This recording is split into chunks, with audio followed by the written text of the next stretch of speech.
Olá, aqui mais uma vez Carlos Pires, advogado e professor de Direito Imobiliário, agora para falar de locação de imóveis urbanos. Lei 8.245 de 18 de outubro de 1991, uma lei que, a meu sentir, veio para brilhar, porque ela tem um divisor de águas muito importante, que é a denúncia vazia. Na legislação anterior, nas locações residenciais não havia denúncia vazia. Então, vigorando o contrato mesmo no prazo indeterminado, o locador precisava de um motivo para reaver o imóvel. E os motivos eram os motivos da lei. Se por acaso ele não se enquadrasse em nenhum desses motivos, ele não podia reaver o seu imóvel. Ele não podia despejar o imóvel. Ele precisava suportar o locatário. Podia sim, em caso de infração contratual ou em caso de alienação do imóvel, quando o adquirente se tornava locador e podia pedir o imóvel. Então, hoje nós temos a denúncia vazia. Vigorando a locação por prazo indeterminado, basta que o locador notifique o locatário para ele desocupar em 30 dias. Não havendo desocupação, é uma demanda judicial de despejo, com fundamento na denúncia vazia. Então é uma lei importante e eu vou, durante esses nossos vídeos, porque aqui eu vou fazer um vídeo até alguns artigos e depois eu continuo, pretendo falar dessa lei como um todo, mas falar dos pontos os quais, a meu sentir, são os mais importantes. Então eu começo, por exemplo, com o artigo 2º da lei, que fala que o locador, melhor, os locadores e locatários são solidários. Muito importante esse artigo, porque quando eu tenho 2 locadores, ou 3 ou 4 locadores, ou tenho mais de um locatário, basta que eu cobre a obrigação de um só, e eles que se entendam. Isso, em termos de processo civil, é fundamental, porque quem milita, quem é operador do direito, sabe que a citação é um momento importante e citar um é tarefa difícil. Citar 2, 3 é tarefa muito mais difícil ainda.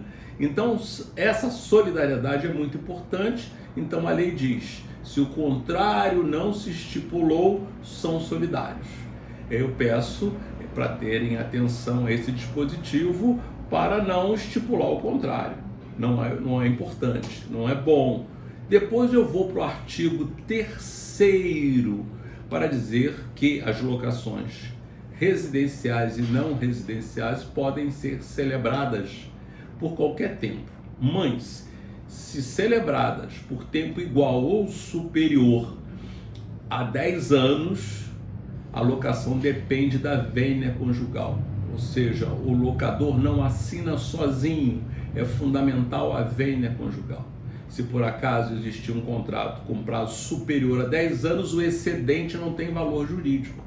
Então vamos imaginar que eu tenha um contrato de 20 anos, crente que tenho realmente um contrato de um tempo muito longo, quando na verdade, se eu não tenho a vênia conjugal, ele é um contrato de 10 anos. Em seguida eu passo para o artigo 4º para dizer que durante o prazo estipulado para a duração do contrato, o locador não poderá reaver o imóvel. O locatário, todavia, poderá devolvê-lo pagando a multa pactuada. Então o locador não pode reaver o imóvel, salvo por infração contratual ou em caso de alienação, onde o adquirente assume a condição de locador e pede o imóvel. Mas o locatário basta pagar a multa pactuada, e essa multa pactuada ela é proporcional. Então uma multa de uma locação de 20 meses é inferior a uma locação que vigora apenas há 30 dias. Então tem a multa, então há uma flexibilidade para o locatário rescindir a locação, e a multa é proporcional. Isso é de fundamental importância.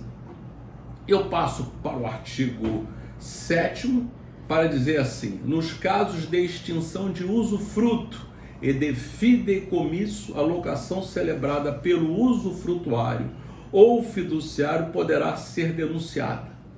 com prazo de 30 dias para desocupação, salvo se tiver havido aquiescência escrita no proprietário ou do fideicomissário, ou se a propriedade estiver consolidada em mãos do usufrutuário ou do fiduciário. Aqui, o primeiro ponto a se observar é que a qualidade de locador não é exclusividade dos proprietários. Eu posso ter, por exemplo, um usufrutuário, um possuidor como locador. Agora, cabe ao locatário observar se interessa para ele uma locação desse tipo. Porque, por exemplo, ele faz uma locação tendo como locador o usufrutuário e, de repente, o usufruto se extingue. O no proprietário entra na condição de locador e pode pedir a rescisão da locação. Então, ele precisa analisar se esse tipo de locação interessa, ou pedir a aquiescência do no proprietário. Pronto, aí a situação está resolvida.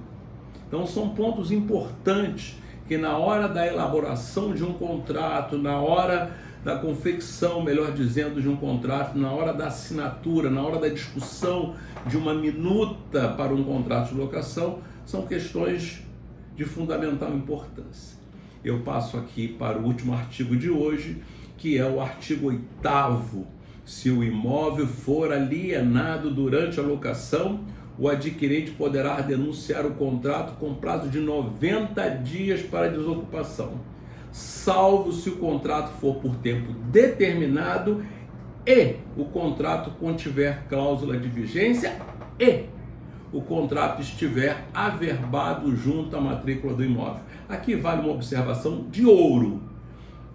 Nesse dispositivo, artigo 8º da Lei 8.245 diz contrato averbado. Mas a Lei 6.015 de 1973, a Lei de Registros Públicos, fala registrado. Então, o que vale é registrar e não averbar. No caso do direito de preferência, que nós vamos falar mais à frente, aí sim é averbar, porque a Lei de Registros Públicos fala averbar o direito de preferência. Aqui fala averbar, mas por equívoco. O correto é registrar a cláusula de vigência.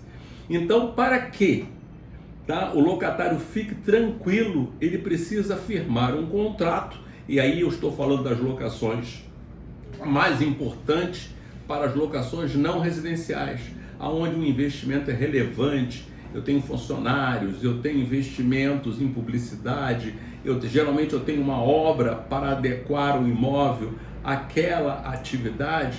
Então é importante que o locatário se sinta seguro.